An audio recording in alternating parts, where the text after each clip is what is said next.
네, 확진자가 폭증하면서 의료 체계가 붕괴 직전에 다다랐다는 경고도 잇따르고 있습니다.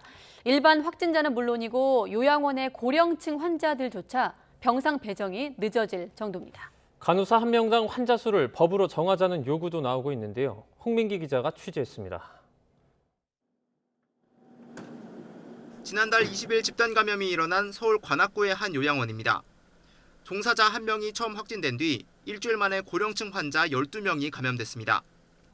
그러나 코로나19 중환자실 병상 확보가 늦어지면서 일주일 동안 이송된 환자는 3명에 불과했습니다. 병원 안에선 추가 감염이 잇따르면서 누적 확진자가 3주 만에 40여 명까지 늘었습니다. 확진이 되면은 확진자를 얼른 뽑아내버리면은 그 보호가 되는데 병상이 없다고 뽑아내지를 못하니까 어디로 갈 수도 없고 그러니까. 인천에 거주하는 63살 A씨도 지난 7일 확진 판정을 받았지만 이틀 동안 집에서 대기해야 했습니다. 확진자가 폭증하면서 보건소가 A씨의 입원 여부를 결정하는 데 시간이 걸렸기 때문입니다. 확진자가 많다 보니 모니터링의 결과에 따라서 좀 이렇게 좀 분류를 하고 있는 것 같아요. 일선 의료진들은 의료 체계가 그야말로 아비규환 상태라고 입을 모읍니다.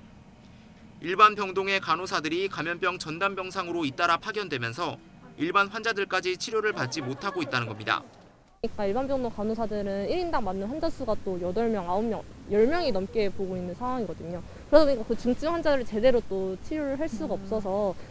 의료연대본부 소속 서울대병원 간호사들은 청와대 앞에서 기자회견을 열고 간호사 한 명당 환자 수를 법으로 정하는 간호인력인권법을 제정하라고 대선 후보들에게 촉구했습니다. 보건복지부가 분석한 OECD 보건 통계를 보면 우리나라 간호사는 인구 1000명당 4.2명으로 OECD 평균 7.9명의 절반 수준에 불과합니다.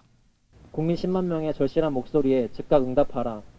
간호인력인권법 관련 후속 조치를 빠르게 진행하고 각 정당의 대선 후보들은 간호사 1인당 환자 수 법제화에 대한 입장을 지금 당장 발표하라.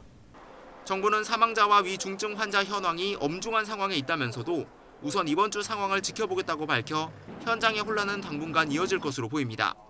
YTN 홍민기입니다.